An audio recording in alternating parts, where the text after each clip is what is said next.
Madame, monsieur, bonjour. Dans l'actualité de ce dimanche, la joie des Londoniens après la naissance du bébé royal, la petite fille de Kate et de William, dont vous vous apercevez ici les photos. Les Britanniques ne parlent que de ça et s'interrogent sur le prénom de l'enfant qui reste encore mystérieux. Le drame des migrants, 217 d'entre eux ont été récupérés hier par un patrouilleur de la Marine nationale au large des côtes libyennes. Le bateau français intervenait dans le cadre de l'opération Triton. Et puis notre zoom dominical nous emmènera à Milan à l'occasion de l'exposition universelle. Nous visiterons cette ville italienne au patrimoine culturel et industriel particulièrement riche. Nous retracerons bien sûr l'histoire de cette manifestation qui a lieu tous les 5 ans et qui existe depuis 1851. Et d'abord, nous partons pour Londres où la presse ne parle que de l'heureux événement. Un deuxième bébé royal est arrivé hier matin et tout le monde est sorti dans la soirée de la maternité très tôt. Kate portait dans ses bras son deuxième enfant, une petite fille de 3,7 kg dont le prénom est encore secret. Sur place, Benoît Cristal et Olivier Stambach. L'Angleterre n'a plus que 2 questions en tête. Quel sera le nom de la princesse et quel journal acheter ce matin puisque tous font la une avec le Royal Baby. C'est un beau bébé. Elle n'est que 4e dans la ligne de succession, mais c'est important pour la monarchie. La presse anglaise l'a déjà baptisée la petite merveille qui dort. La voici présentée au monde 10 heures seulement après sa naissance. Sa mère, Kate Middleton, fait l'admiration de tous les Anglais, souriante, disponible, le jour même de son accouchement. Des cris de joie accueillent aussi le prince George. Ses apparitions sont rarissimes. Il salue la foule pour la première fois. Après ce show médiatique, la famille est à l'abri des regards dans ses appartements au palais de Kensington, l'ancienne résidence de Lady Di. C'est génial d'avoir des voisins comme eux. Ils sont populaires, je leur souhaite beaucoup de bonheur. Pour moi, la question est de savoir s'ils vont choisir un nom déjà bien connu. Diana, par exemple. Durant la nuit, les Anglais ont retrouvé le chemin de leurs monuments nationaux. Le rose, le violet sont les nouvelles couleurs de Londres. Vraiment, on attendait ça. Maintenant, on va essayer de deviner son prénom. Moi, je pense qu'ils vont l'appeler Victoria. Cette naissance nous rappelle la dignité de la reine et surtout la place accordée à la famille dans la monarchie. La presse va jusqu'à affirmer que cette naissance pourrait rendre confiance aux ménages anglais et favoriser la croissance du pays durant près d'1 an.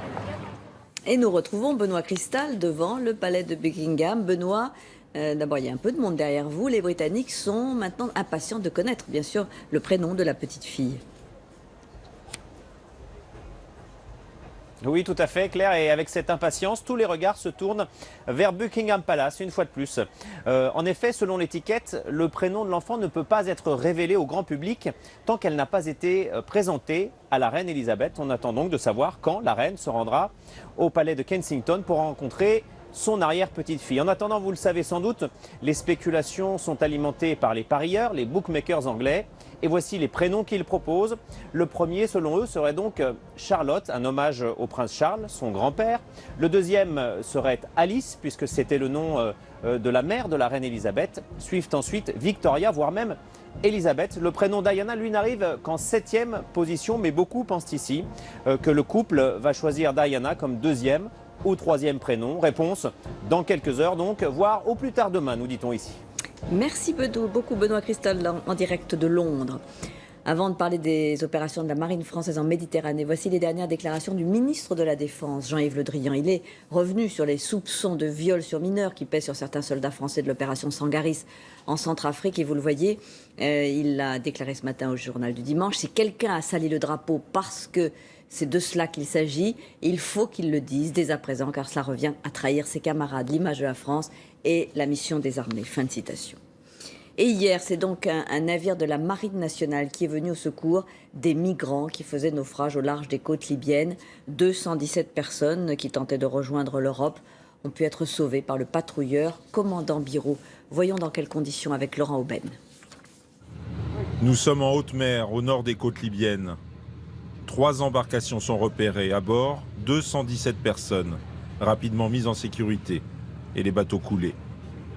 Quelque part en Méditerranée, le patrouilleur français commandant Biro est en mission depuis le début de la semaine. L'opération Triton a été mise en place par l'Europe pour faire face à l'afflux de bateaux de migrants. À bord du patrouilleur, les marins français tentent d'abord d'identifier les personnes et de prodiguer, bien sûr, les premiers soins à ceux qui en ont besoin. La plupart sont africains, il y a là également quelques Syriens.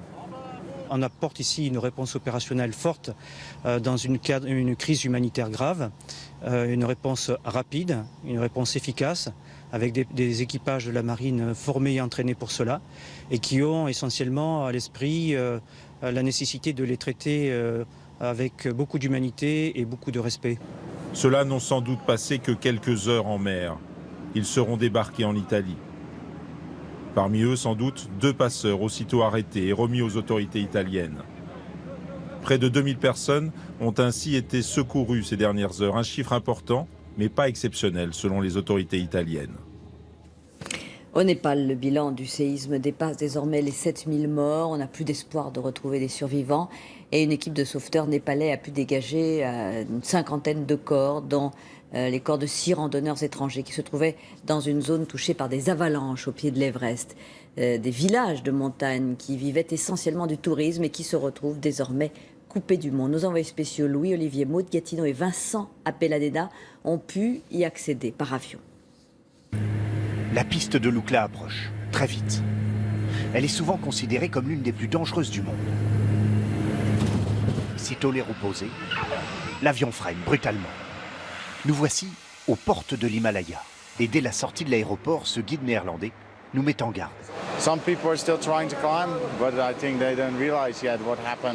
Là aussi, comme partout au Népal, le tremblement de terre a frappé et créé l'avalanche la plus mortelle de l'histoire de l'Everest. 18 morts. Un traumatisme sans précédent et une conséquence quasi immédiate. Then all gone is Kathmandu or like all country maybe go back. Now it's only Lukla people. Et même ces habitants-là essayent de quitter la ville. Lukla, c'est l'une des capitales de l'alpinisme népalais, autant dire de l'alpinisme mondial. Dans les rues, pas de carte postale, mais du matériel alpin. Les célèbres yaks côtoient les célèbres Sherpas. Ces guides, au chômage pour la saison. Most of the group they have cancelled their trip to base camp because of the earthquake. They are very afraid to come in Nepal. Pasang est l'un de ces Sherpas. Pas de client aujourd'hui, et cela tombe presque bien. Sa famille a besoin de lui. Une demi-heure de marche dans ces paysages du Khumbu, très verts à la belle saison, tout blanc l'hiver. À l'entrée de son village, la première maison est détruite, comme presque toutes les autres ensuite. Cette fois, il a emmené des câbles à sa tente pour l'électricité. Dans le village, la reconstruction a déjà commencé. Tous vivent sous des tentes, sans se plaindre. That time I think, oh, everything is gone. House gone, okay, then everything, people died, still people is alive. Vu d'en haut, la situation est dramatique. Chaque ville, chaque hameau a ses maisons détruites, ses tentes et ses enfants dehors. Mais les montagnards de l'Himalaya le savent. Personne ne viendra ici pour les soutenir. Aucune aide du gouvernement dans ces villages du Khumbu. Et pourtant, la mousson approche. Il va falloir reconstruire ces villages, les toits endommagés avant l'hiver, très rudes, au-dessus de 3000 mètres d'altitude. Le tout en ayant perdu près de la moitié de la saison touristique, qui se termine fin mai. Et rappelons que 3 ressortissants français ont été tués dans ce tremblement de terre au Népal, que la France est toujours sans nouvelles de 79 personnes, et le Quai d'Orsay parle ce matin de 6 disparus, en plus des victimes. Marine Le Pen a présidé hier une manifestation mouvementée, on en a vu des images dans nos journaux, et c'était à l'occasion de la fête de Jeanne d'Arc, le 1er mai, et ce matin, elle a estimé que son père ne devrait plus pouvoir s'exprimer au nom du Front National. On écoute Marine Le Pen. J'ai le sentiment qu'il ne supporte pas que le Front National continue à exister alors qu'il n'en a plus la direction. Voilà, je le regrette. Évidemment, je le regrette et je pense qu'il outrepasse complètement les prérogatives que lui donne son statut personnel. La question, c'est est-ce qu'il peut continuer à parler au nom du Front National? Et votre réponse est? Moi, ma réponse est non. L'autre temps fort de l'actualité de ce dimanche, ce sont les violentes intempéries qui ont provoqué des crues en Isère, principalement. Nous retrouvons à Grenoble Chloé Buffard. Chloé, l'Isère et la Savoie sont plus en vigilance orange, mais le niveau des cours d'eau est encore très élevé aujourd'hui. Oui, vous le voyez derrière moi, le niveau de l'Isère est encore très élevé. Il y a beaucoup de courants, la rivière a emporté des arbres, une partie des berges sont d'ailleurs inondées. Alors pourquoi? Parce qu'il a beaucoup plu depuis jeudi, de fortes précipitations auxquelles s'ajoute la fonte des neiges. Résultat, à certains endroits, l'Isère n'avait pas atteint un tel niveau depuis 10 ans. Alors depuis ce matin, le niveau baisse, vous l'avez dit, l'alerte orange a d'ailleurs été levée en Isère et en Savoie. Mais il faut toujours être vigilant car de nouvelles précipitations pourraient avoir lieu en fin de journée. Et nous restons vigilants. Merci beaucoup Chloé Buffard. Passons au sport. Pour revenir d'abord sur la victoire de Toulon en Coupe d'Europe de rugby. Le club a battu Clermont 24-18 hier à Twickenham et remporte son 3e titre. Le retour des joueurs a été fêté tôt ce matin par plusieurs centaines de personnes qui étaient déjà massées à l'aéroport. Une nuit de fête à Toulon qu'ont suivi Sébastien Pouquet et Philippe Fontalba.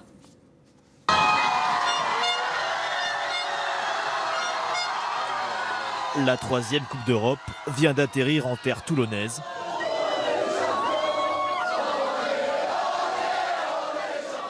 5 h du matin, l'heure tardive n'a pas découragé les supporters, pour le plus grand plaisir des acteurs de la soirée. On arrive, on se dit bon, il va être 5 h, les gens se seront partis. Donc les gens ils sont là, ils continuent à chanter, donc c'est incroyable. On vient de réaliser un truc de dingue, quoi. Voilà, je ne sais pas si quelqu'un arrivera à le refaire parce que c'est vraiment très très dur de gagner 3 fois la Coupe d'Europe. Merci Bernard. Merci. En fin d'après-midi, réunis au stade Mayol, au terme d'un match à suspense, les supporters fêtent ce qu'aucun club n'a réussi jusque-là, remporter 3 titres européens consécutifs. C'est fait, on a gagné, on a le triplé, ouais.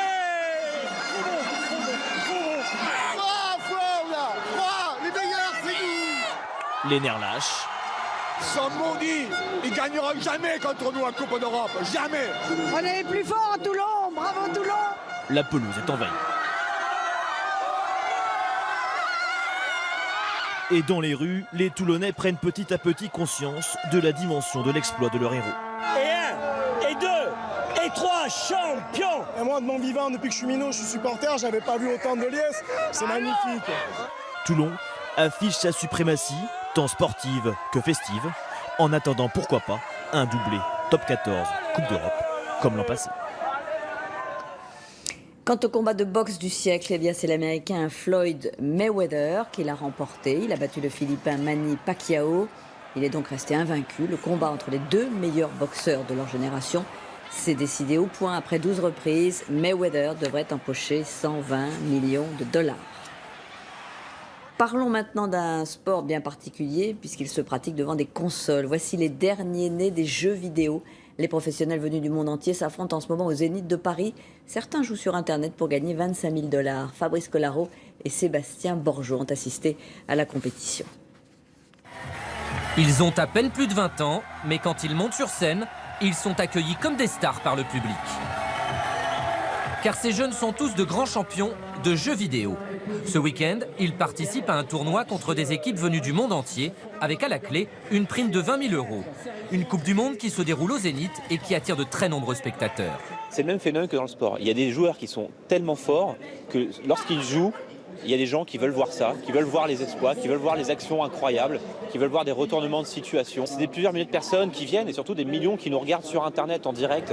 Et voici le grand champion français. À 21 ans, celui qui se fait appeler Gotaga a déjà gagné de nombreux championnats sur Call of Duty. Il joue avec son petit frère et 2 autres partenaires avec lesquels il faut beaucoup s'entraîner, car pour Gotaga, le jeu vidéo est non seulement une passion, mais c'est aussi devenu un métier. Quand on a un gros événement comme celui-ci, par exemple, on fait à peu près entre 70 et 80 heures par semaine, juste en équipe, sans compter les heures individuelles. Officiellement, c'est pas un métier, officieusement, c'est tout comme. C'est-à-dire que certains d'entre nous peuvent gagner plus d'argent que les meilleurs jobs aujourd'hui. Et comme tout grand champion, Gotaga est donc sponsorisé. Il joue avec une manette fabriquée pour lui sur mesure, et dès qu'il se déplace, ses fans sont là aussi pour le soutenir. On voit des équipes s'affronter dans des combats, on va dire, vraiment effrénés. C'est un peu comme des matchs de foot, en fait. Il perdait 2-0, puis ils sont revenus à 2-2. Moi aussi, mec, ça allait. Un gros match, quoi. Voir des gens qui gagnent leur vie avec ça, c'est extraordinaire. Nous aussi, on aimerait bien être à leur place. Et puis, on les idolâtre. Malheureusement, l'équipe de Gotaga ne s'est pas qualifiée pour la finale qui aura lieu cet après-midi. Ils vont donc reprendre l'entraînement pour retenter leur chance au prochain tournoi. Après les jeux vidéo, la musique électronique, plusieurs milliers d'amateurs sont réunis ce week-end à Cambrai pour le Technival. C'est un immense rassemblement festif, mais qui, cette fois encore, a été marqué par quelques débordements. C'est ce qu'ont constaté Amélie Lepage et Soufiane Yassine. 37 murs de son répartis sur 60 hectares de terrain. Jusqu'à lundi midi, la base aérienne de Cambrai vibre au rythme de la musique techno. Et si la météo en a découragé certains, près de 9000 participants étaient présents hier soir pour acclamer les centaines de DJ attendus. C'est une ambiance de fou ici. Tous les gens ils sont réunis juste pour du son. Moi c'est la première fois et j'avais une petite appréhension et là franchement l'ambiance est géniale. C'est très bien encadré aussi. Un dispositif de sécurité impressionnant, 1500 policiers et secouristes mobilisés. À l'entrée de la base, les voitures attendent d'être contrôlées. Au total, ce matin, 26 permis de conduire ont été retirés et 48 personnes interpellées pour détention et usage de produits stupéfiants. Nous avons hier trouvé 180 cachets d'ecstasy. Bon, vraiment, c'est des petites quantités. Hein. Savoir que les gros dealers les passent par d'autres moyens qui nous dépassent, soit par les barbelés, ils lancent les sacs au-dessus ou autre. Quant aux nuisances sonores, aucune plainte n'a pour l'instant été déposée par les riverains. Et dans un tout autre registre, un très bel opéra de Verdi, Macbeth, est donné en ce moment au Théâtre des Champs-Élysées à Paris. Et la mise en scène originale fait même intervenir des chevaux vivants sur scène. Sylviane Mondet et Éric Delpech montrent les temps forts du spectacle.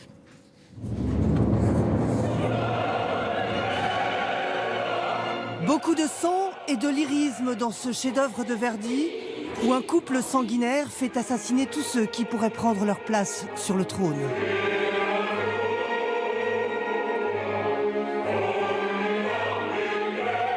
Dans cette magnifique production du Théâtre des Champs-Élysées, la scène est souvent nue. Seulement habillée de lumière d'où surgissent des couronnes, des poignards, des trônes et des chevaux. 2 chevaux mélomanes installés dans leur loge écurie juste derrière la scène. Ils dressent l'oreille, je ne veux pas dire qu'ils connaissent leur musique au moment où ils vont rentrer, mais pratiquement.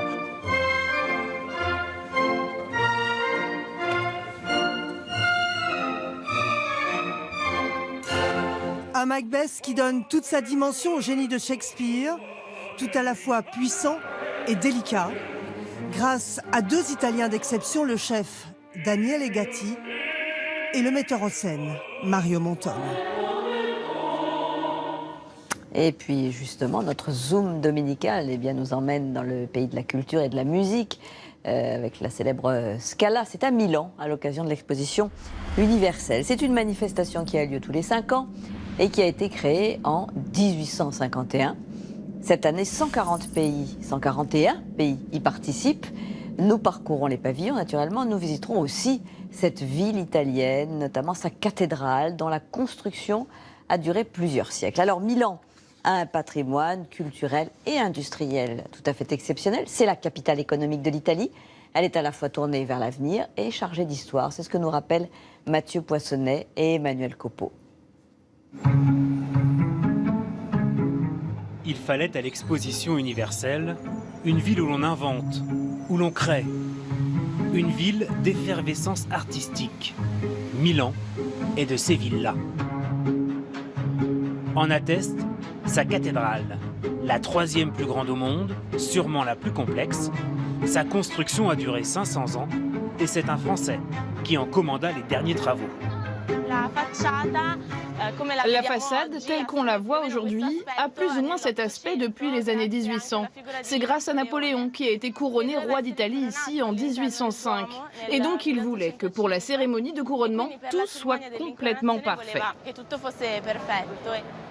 La multitude des styles du dôme de Milan fascine Gregorio et Marta, 2 étudiants en architecture. Ils nous emmènent sur les toits pour approcher les 2000 statues et les 137 flèches. Sur l'une d'elles, à 108 mètres de haut, la Madonnina domine la ville. La tradition voulait que la statue de la Madonnina soit le point le plus haut de la ville. Mais en fait, sur chaque nouveau gratte-ciel dont la hauteur dépasse celle de la statue, on met une reproduction toute petite de la Madonnina. Du sommet de la cathédrale, on aperçoit l'entrée d'une somptueuse galerie commerçante du 19e siècle, devenue le temple des marques de luxe. Car pour les Milanais, aucun doute, c'est à Milan que la mode se crée. Les jeunes viennent d'ailleurs du monde entier pour apprendre ici les métiers de la haute couture.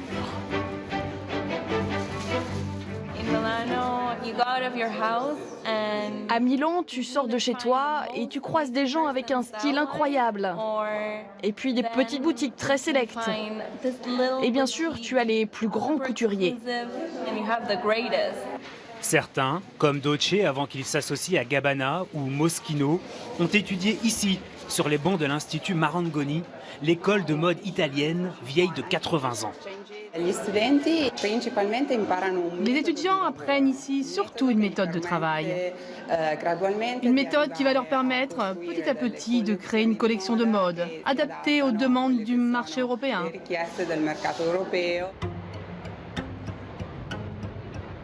Avec l'exposition universelle, la capitale de la mode espère devenir une destination touristique de premier choix. Nous n'avons pas le grand patrimoine qu'ont Florence ou Rome, mais Milan est une ville vivante et créative, et c'est ce qui attirera les touristes du monde entier.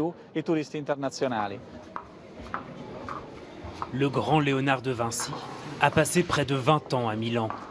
Il y a peint ses fresques, en cours de restauration, dont certaines étaient cachées depuis plus de 5 siècles. Ça a été vraiment une émotion très forte. C'est incroyable quand on commence à nettoyer et après on trouve un dessin de Leonardo. Quoi de mieux comme ambassadeur de l'exposition universelle que l'enfant du pays et l'inventeur hors pair qu'est Léonard de Vinci. Bien avant la révolution industrielle, il imaginait déjà toutes sortes de machines innovantes. C'est ici, à Milan, qu'il a entrepris ses grands travaux, comme la Seine. Et c'est aussi l'approfondissement de tous ses champs d'action, ingénierie, hydraulique, mécanique. À quelques pas d'ici, une statue de l'artiste regarde vers la Scala, le célèbre opéra de Milan. Comme chaque matin, les jeunes ballerini répètent inlassablement les pas de danse. Pour un jour, peut-être, fouler les planches de la Scala.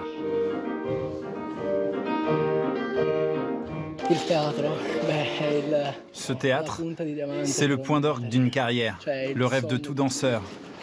Le Graal. Quittons l'opéra et remontons vers le château Sforza. C'est ici, dans le parc Sempione, qu'en 1906 s'est tenue la dernière exposition universelle de Milan.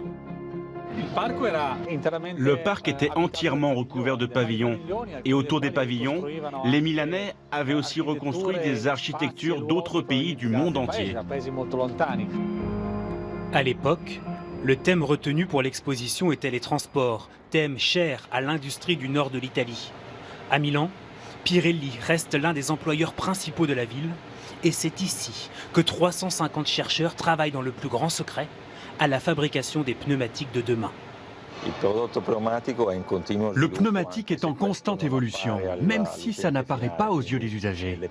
La performance et le respect de l'environnement nous obligent à chercher le produit parfait. Alors ici, on dessine la rainure parfaite.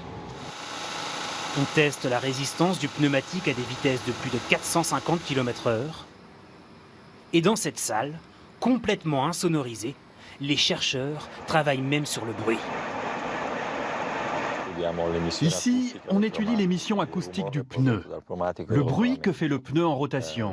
Les normes internationales et le confort des passagers requièrent une étude complète du pneumatique. Milan, capitale économique de l'Italie.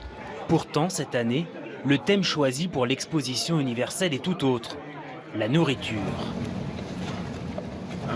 À Milan, et comme dans toute l'Italie, s'asseoir à table, c'est quelque chose qui fait vraiment partie de notre culture.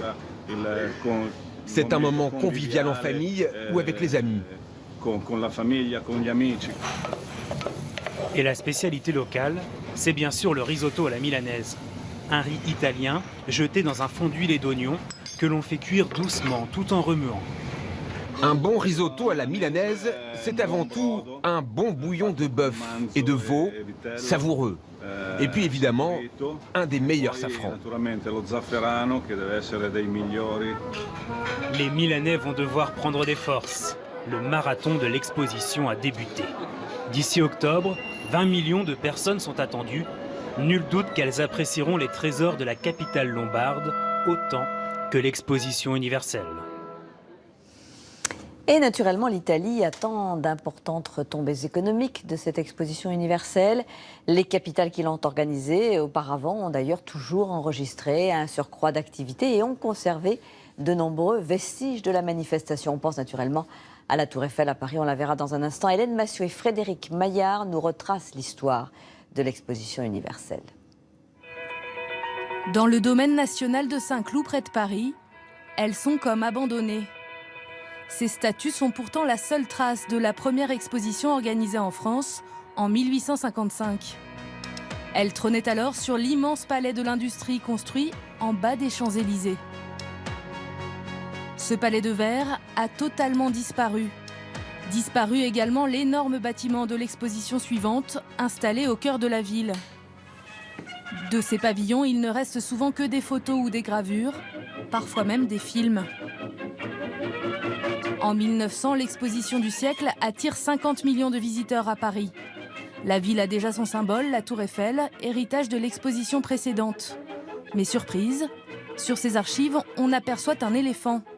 Des statues d'animaux qui ont traversé le temps et accueillent depuis 20 ans les visiteurs d'un célèbre musée. Elles ont été réinstallées pour l'inauguration du musée d'Orsay, c'est-à-dire que nous sommes à ce moment-là dans les années 1980. Petites ou grandes, les traces de ces événements planétaires sont donc nombreuses. L'ancienne gare d'Orsay, justement, est l'une d'entre elles. En pleine révolution industrielle, les expositions ont favorisé le développement du train. Certaines gares sont reconstruites, la gare Saint-Lazare, on reconstruit la gare de Lyon, et puis on construit de toutes pièces la gare d'Orsay, qui est derrière moi, la gare des Invalides, pour accueillir les visiteurs. Mais c'est définitif, parce qu'ensuite, effectivement, les compagnies de chemin de fer s'en servent, ces gares vont continuer à servir, parfois jusqu'à aujourd'hui. Pour accueillir les foules, le cœur de Paris a donc été maintes fois réorganisé. Des ponts sont construits ou élargis. Sous terre, la première ligne de métro est construite en 1900. Elle permet encore aujourd'hui de traverser Paris d'est en ouest. À chaque édition, de nouveaux grands travaux sont lancés. On a fait les expositions à peu près tous les 11 ans et donc ça veut dire qu'à chaque fois on les a fait un peu dans l'urgence, dans la hâte. On a construit très vite. On a dû réaménager aussi des choses importantes dans une ville qui continuait à vivre, à exister bien sûr. Il ne s'agissait pas de bloquer tout Paris. Paris est la capitale mondiale des expositions universelles. La ville en organise 6 en à peine un siècle, un record. Tout au long de la Seine, elles nous ont légué de grands monuments. La gare d'Orsay, le pont Alexandre III, les petits et grands palais, puis face à la Tour Eiffel, le Trocadéro et le palais de Chaillot ont tous été construits pour des expositions. Toute cette partie a été aménagée pour l'exposition universelle et aujourd'hui c'est une avenue assez importante. Au pied du pont Alexandre III, justement, Aurore et Bénédicte animent une visite. Toutes deux défendent le projet parisien de 2025, mais en attendant, elles remontent sur les traces des expos précédentes. Et il y avait différents pavillons plus exotiques les uns que les autres. Donc là, on amenait l'exotisme et on amenait le voyage aux Parisiens. À l'époque, chaque pays rivalise de créativité pour marquer les esprits. La majorité de ces pavillons étaient destinés à être détruits à la fin des festivités, mais certains ont survécu, reconstruits ailleurs. C'est par exemple en plein centre de Courbevoie qu'il faut aller pour dénicher cette curiosité architecturale. Dans chaque rue, il y avait des pavillons d'exposés. Donc là, on avait les Indes. Rénové il y a quelques années, ce petit bijou de marqueterie est devenu un musée. Juste à côté, celui de la Norvège et de la Suède a lui aussi été reconstruit. Nous croisons donc régulièrement, souvent sans le savoir, des vestiges de ces rendez-vous mondiaux. En 1937, la dernière exposition parisienne est organisée. Le Trocadéro est construit, ultime trace de ces rassemblements planétaires. Des expositions universelles qui, à chaque fois, ont nécessité des travaux et des moyens colossaux, mais qui ont donné à Paris sa réputation de plus belle ville du monde. Et bien sûr, parmi les monuments issus de l'une de ces expositions universelles, parmi les monuments les plus visités, il y a naturellement la Tour Eiffel. Elle avait été érigée pour l'exposition de 1889 et elle est restée le symbole de la capitale. Nous avons pu reconstituer, encore une fois, le Paris de l'époque, mais grâce ici à l'imagerie en 3 dimensions. Voici une promenade dans le temps avec Sébastien Renouille et Johan Saillot. Le long des voies sur berge dans le vent de Paris, la promenade débute en musique.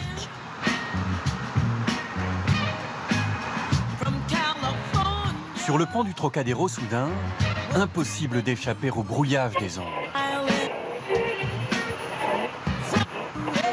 La vedette, c'est elle. Elle, depuis plus d'un siècle.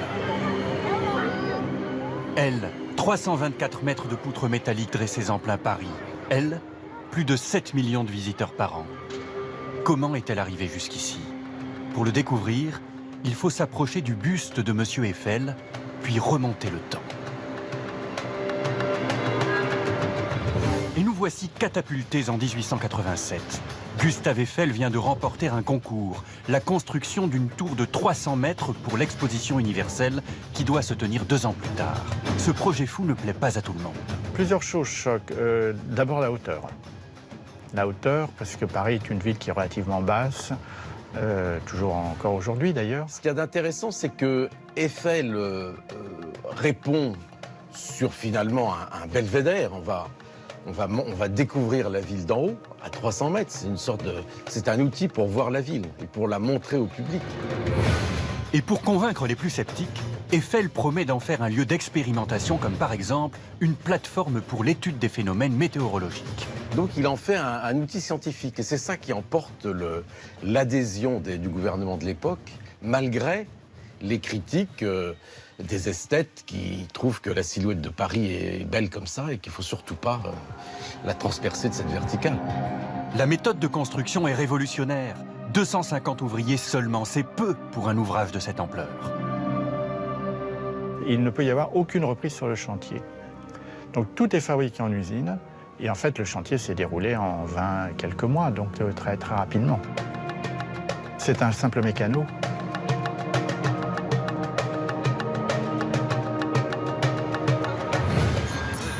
Je suis à ses pieds et je déambule. Des visages se croisent, se toisent, des corps se frôlent. Des Québécois, des Auvergnats, beaucoup de Chinois, des Brésiliens. Le monde s'est donné rendez-vous dans la poussière du Champ de Mars pour un cliché, morceau de Tour Eiffel arraché, le bonheur de dire « j'y étais ».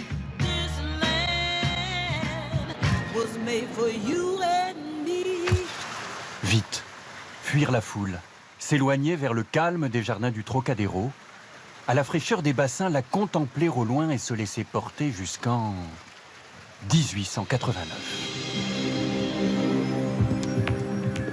Il y a un truc extraordinaire en 1889, c'est que je suis encore dans une ville à pied ou à cheval. C'est-à-dire qu'il n'y a pas les bruits de l'automobile, c'est une ville à pied, incroyable. On circule dans les rues dans tous les sens, comme ça. Alors donc je me balade, je vois d'abord des choses très grandes et très riches, très chargées. Il y a ce qu'on appelle des stucs, des staffs, c'est-à-dire des décorations en plâtre étonnantes, puisque ce sont des bâtiments qui sont faits pour durer 6 mois, en période d'été. Donc on se permet des grandes coupoles, des grandes arches, tout ça c'est peint de couleurs assez chatoyantes.